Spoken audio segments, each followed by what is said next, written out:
Dios le continúe bendiciendo una vez más a cargo del Ministerio de Enseñanza Bíblica Generación Victoriosa, presidido por los pastores Johnny Romero y Miriam Vázquez. Hoy les traemos la tercera parte de cómo salir de los tiempos peligrosos, cómo enfrentarlos y cómo salir. La palabra de Dios en 2 Timoteo capítulo 3, verso 1 en adelante. Estuvimos hablando en los primeros videos sobre el carácter de los hombres que producen los tiempos peligrosos.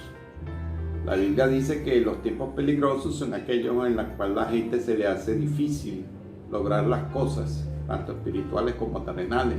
Se vuelven tiempos muy rudos, muy salvajes, muy crueles.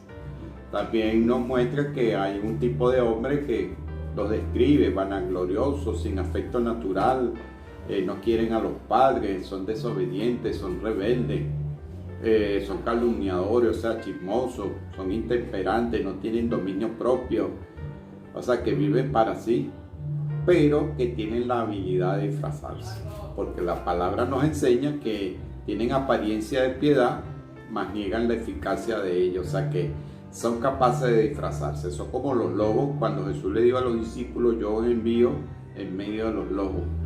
Entonces nos está explicando que son hombres que tienen la habilidad de convertirse su apariencia en lo que no son. Y en esto hay que estar pendientes porque se descubren por el discernimiento del espíritu. Las acciones siempre darán cuenta de su falsedad. Ahora quisiera, después de haber introducido con esto, explicar a qué tipo de personas atacan.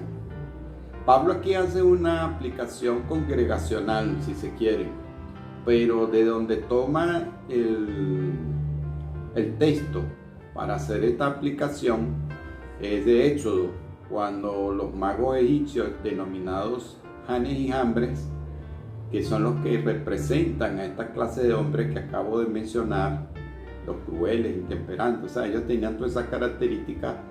Pablo nos explica a nosotros que esto tan prefigurado por Janes y Jambres, que eran dos magos negros egipcios y eran parte de la familia de Balaán. Ahora, esta familia de Balaán, según nos explica el libro de Yazán, parece que ya venían operando, si no recuerdo mal, desde la época quizás hasta de Abraham. O sea que era una familia que fue dada a la hechicería y fue de padre e hijo, transmitiéndose de generación en generación. Y prácticamente tuvieron también el acceso a llegar hasta Egipto y asesorar a los faraones, como en este caso la Biblia nos habla de Janes y Jambres, de que eran asesores de los reyes, y eso se pueden ver en el episodio de Éxodo muy claramente, y cómo estos asesores tenían gran influencia sobre el faraón, y por eso faraón no podía dar crédito al mismo tiempo a los milagros de Moisés, porque estos eran capaces de repetirlo. Por lo menos los tres primeros repitieron el milagro, pero en la plaga de piojos ahí se le acabó el poder de la repetición. ¿Qué te quiero decir con esto? Que así como hay hijos de Dios que están entrenados y son de generación en generación para bendecir a Dios y a la tierra y a todos sus prójimos, también hay hijos del mal que tienen como especie de su escuela familiar, donde son entrenados para oponerse a los hijos de Dios. Entonces aquí Pablo está tomando del ejemplo de un país, la oposición que estos magos negros hicieron a Moisés. Fíjense que a considerar que estamos hablando de un problema sociopolítico, de la liberación de la mano de obra de los esclavos de parte de los israelitas, que quedaran libres de la mano de los egipcios, pero sin embargo la primera lucha fue la espiritual. Y eso no es diferente a muchas naciones que muchas veces se disfrazan de ateas y resulta que detrás están llenos de ocultismo, de magia negra y toda una serie de cosas, y el ateísmo simplemente es una fachada que le venden a las personas para disfrazar su engaño y así distraerlo de lo que realmente ellos vienen haciendo en oscuridad. Esto pasó en Egipto, esto no es nada nuevo. Y digo estas cosas porque a razón de que me toca acoplar el ejemplo que está dando Pablo a nivel congregacional, pero yo quiero tomarlo y llevarlo a la misma raíz, es decir, a un ejemplo nacional.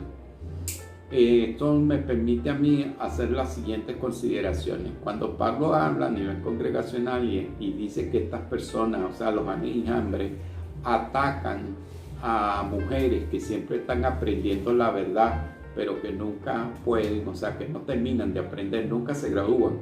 Son personas inconstantes y dice que son arrastradas por distintas concupiscencias, o sea, son caprichosas. Nos está hablando de unas mujeres que supuestamente tienen unos anhelos, unas ilusiones, unas esperanzas, pero estos hombres juegan con las esperanzas de dichas mujeres. Bueno, así como hay mujeres en estas congregaciones que son las puertas de entrada para la operación de los enjambres, bueno, así hay naciones también que le abren las puertas de entrada. Son como estas mujeres que siempre están queriendo progresar, queriendo abrir las puertas a un conocimiento novedoso, a una doctrina sociopolítica espiritual novedosa, y resulta que lo que hace más bien es darle entrada a seres infernales como los enjambres. Y entonces es muy importante tener esta consideración de que estamos hablando de los entes que le dan entrada a los enjambres. Aquí nos dice que de la manera que enjambres resistieron a Moisés, así también estos resisten a la verdad. O sea, Pablo estaba considerando que habían enjambres en su época, o sea, personas obviamente que tenían las mismas características, eran brujos también, y su carácter era muy malo, que hacían, enfrentaban el evangelio. Dice, hombres corruptos de entendimiento y réprobos en cuanto a la fe. Esta palabra réprobo en cuanto a la fe me llama mucho la atención, porque en la versión popular dice fracasados en cuanto a la fe. Ahora, el fracaso de ellos, ¿dónde estuvo? El fracaso de ellos, uno, empezó que no aceptaban la verdad. Dos, eran corruptos, o sea, todos lo veían al revés, todos lo veían malo, siempre le conseguían la vuelta para desacreditar y desvalorizar lo que Moisés y los otros y los demás hacían. Eran gente envidiosa, llena de celo, o sea, que solamente eran ellos. Entonces, eso los hizo fracasados en cuanto a la fe. Ahora, ¿qué significa este fracaso? El fracaso no radicaba en que ellos no tuvieran las facultades de realizar los milagros y los prodigios. No, sí las tenían. De hecho, las hicieron, como les expliqué hace rato. Repitieron las primeras plagas. Pero el fracaso estaba que cuando llegó el momento en que ellos le dijeron a Faraón, dedo de Dios es este, o sea, como diciendo, no seguimos jugando en esta partida, ya perdimos. Resulta que ellos, en vez de empezar a reconocer e irse a reconocer a Dios, resulta que no lo hicieron, sino que le dijeron, hasta donde dice la Biblia, ellos se limitaron a señalar su propia derrota. Aunque hay tradiciones por allí que dicen que ellos también sí salieron con Moisés y en el Éxodo y fueron quienes causaron, junto con Datán, Abiram y Coré y toda una serie de personas israelitas, ellos fueron uno de los que causaron que se hiciera el becerro de oro. Bueno, son tradiciones. Pero la Biblia sí me dice que ellos reconocieron que su reino se había terminado allí. Ahora, es importante porque si la Biblia lo llama fracasados en cuanto a la fe, es que no terminaron de aceptando a Dios como el Dios de su vida. Y eso le pasa a muchas personas, que Dios hace milagros inclusive a través de ellos, pero si ellos no terminan reconociendo que Jehová es su Señor, eso se va a considerar como un fracaso a la fe. Es como Jacob. Jacob, gracias a Dios, pero estuvo a puntico de convertirse en un fracasado en la fe, porque él le dijo a Dios que iba a ser su Dios si lo llevaba, si lo traía, si lo protegía de Saúl, le daría los diezmos y sería su Dios. Bueno, en esa situación pasaron 20 años y él nunca llamó a Dios, a Jehová como su Dios, en esos 20 años. Dios se le apareció en Betel. Dios le hizo distintas manifestaciones a lo largo del camino y le dio sueño y le dio visión de ángeles y todo. Sin embargo, él nunca llamó a Dios como su Dios. Después de los 20 años, al finalizar, es cuando él menciona que Jehová es su Dios. Si él no llega a ese reconocimiento, todo lo que se había realizado se hubiera considerado como un fracaso de la fe de Jacob. Entonces, esto es una alerta, ¿no? Para aquellas personas que consideran que porque Dios les habla, porque sueñan con Dios, porque ven angelitos, porque ven las mil y una manifestaciones, que yo no dudo que pueda ser Dios, porque realmente Dios no tiene limitación y nadie le puede decir a Dios, manifiéstate aquí y aquí no. Dios es Dios. Sin embargo, no, eso no basta, eso no es suficiente. Tiene que haber la respuesta humana de aceptación para que en los lugares celestiales se le cuente como que es un acto de fe triunfador. El que niega a Dios en la tierra, Dios lo niega también en el cielo. Eso lo dijo Jesús. El que lo niega aquí en la tierra, también lo niegan arriba. Entonces, con esta gente que fueron fracasados en la fe, Pablo tuvo un ejemplo. Fíjense, ¿quién es un anejambre? En lo que Pablo se enfrentó a un brujo llamado Elima, dice la Biblia en el libro de los Hechos, que este brujo llamado Elima se le enfrentó a Pablo porque estaba asesorando un procónsul. Pablo estaba predicando el evangelio y siempre estaba acomodándole el argumento a procónsul para que desestimara lo que Pablo le estaba diciendo. Hasta que Pablo, bueno, se cansó y se obstinó y le dijo: ¿hasta cuándo trastornará los caminos del Señor, hijo del diablo? Y lo sentenció. Y le dijo que habría de quedar ciego. No sabemos si para siempre o si fue transitorio, no lo sabemos, pero sí demandó el juicio de Dios sobre este anejambre, que en ese tiempo no se llamaban así, sino se llamaba Elimas o Bar Jesús. Entonces, para que ustedes vean pues que sí existe este tipo de gente con el mismo espíritu de anejambre, aunque cambien de nombre, cambien de persona obviamente, pero la manifestación espiritual negativa sigue siendo la misma: resistir el evangelio, resistir a la verdad, malinterpreta todo para que los que estén escuchando no terminen de recibir la verdad de Dios. Entonces, esto es muy importante considerarlo, porque Pablo me está diciendo que así pues como se mantiene vigente la palabra de Dios y los hijos de Dios a lo largo del tiempo, también se mantiene vigente por lo negativo hasta que, bueno, todo esto se finalice.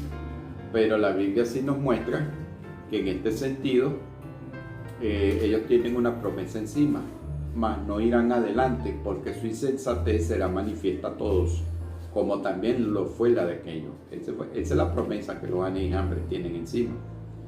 Esta promesa que los anejambres tienen encima, téngalo por seguro que se está cumpliendo y se va a seguir y se va a cumplir en todos aquellos que manifiesten este mismo espíritu. Ahora, ¿cómo se logra eso? La Biblia dice que ellos enfrentaron a Moisés. Pero ¿quién era Moisés?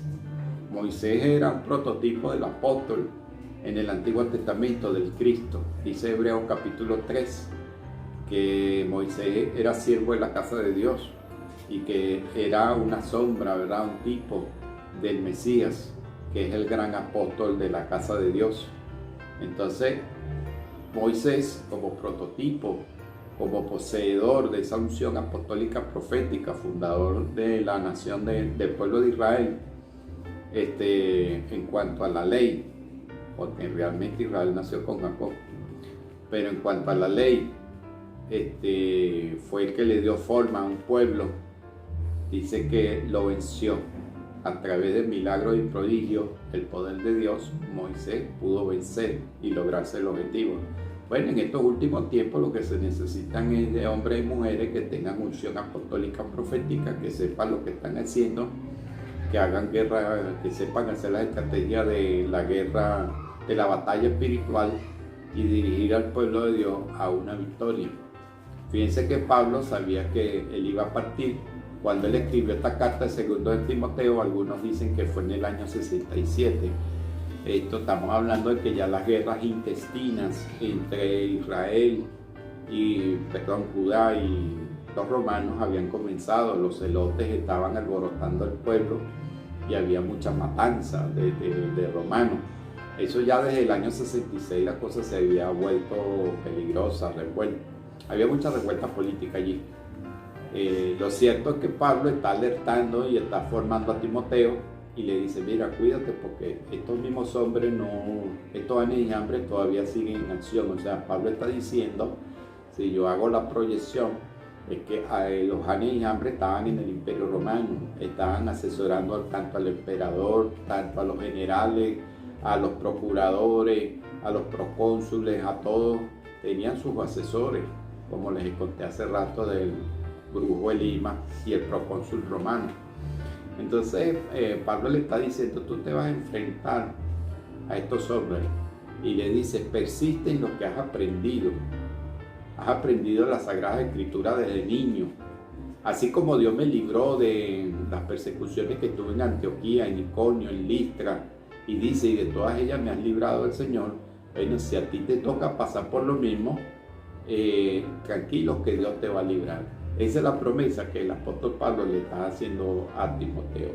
Cuando le dice que los que quieran vivir piadosamente sufrirán o padecerán persecución, eso no quiere decir que siempre va a ser necesariamente así. ¿Por qué le digo esto? Porque eso depende del tipo de sociedad en la cual al cristiano le toca vivir. Si te da una sociedad entregada al ateísmo, al ocultismo, a una nación donde han perdido sus valores, muy probablemente sufran persecución. Sociedades muy cerradas, como en la actualidad tenemos el caso de Nigeria, la India, la China, que son sociedades que tienen valores muy cerrados y entonces no son amplias. Y entonces esto produce persecución, ¿sí? Ahí se cumple el que quiera vivir piadosamente.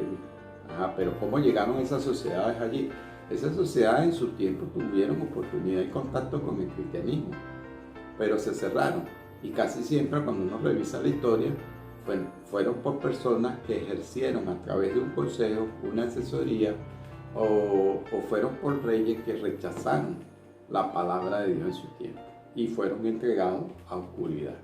Y entonces todo el que le toque vivir en una sociedad como esa, obviamente, está muy propenso a sufrir la persecución, a sufrir, tener padecimiento. Pero si estás en una sociedad abierta, democrática, en una sociedad donde haya diversidad de pensamiento, en una sociedad donde gracias a Dios hay libertad y se considera pues la predicación del evangelio tranquilamente, no hay impedimento legal, eso es una bendición de Dios, eso hay que disfrutarlo y hay que tratar de no perderlo. Nosotros como creyentes tenemos que estar conscientes de quiénes son las personas que favorecen a estas sociedades abiertas y quiénes son los que no favorecen a estas sociedades abiertas. Así que mi estimado, no solamente ores por los políticos, sino que a la hora de votar sepa por quién va a votar, a quién apoyan, cuáles son los valores. Fíjese el caso de los Estados Unidos, tienen dos candidatos. Yo no voy a decir que uno es el bueno y el otro es el malo, porque yo creo que esa visión blanco y negro a veces no resuelve el problema, pero sí les puedo decir algo. Por lo menos hay uno de los candidatos que está representando la vida, y espero que no sea un disfraz, porque a veces también eso puede suceder. Pero confiando en que no sea un disfraz, sino que sea una persona que, aunque tenga sus errores, pueda seguir manteniendo pues hasta ahora el estandarte que ha levantado, el apoyo al cristianismo, a la palabra del Señor, a los valores, a la libertad económica, a los principios de la nación estadounidense, los principios originales. Y está otro candidato que promueve los valores anticristianos. Entonces, bueno, ellos están en una gran encrucijada ahorita, ellos están en una gran prueba. Y cada nación que pase por allí se le presentan los dos caminos, el camino del bien y el camino del mal. Entonces, bueno, hay que saber escoger. Dios le continúe bendiciendo. Paz.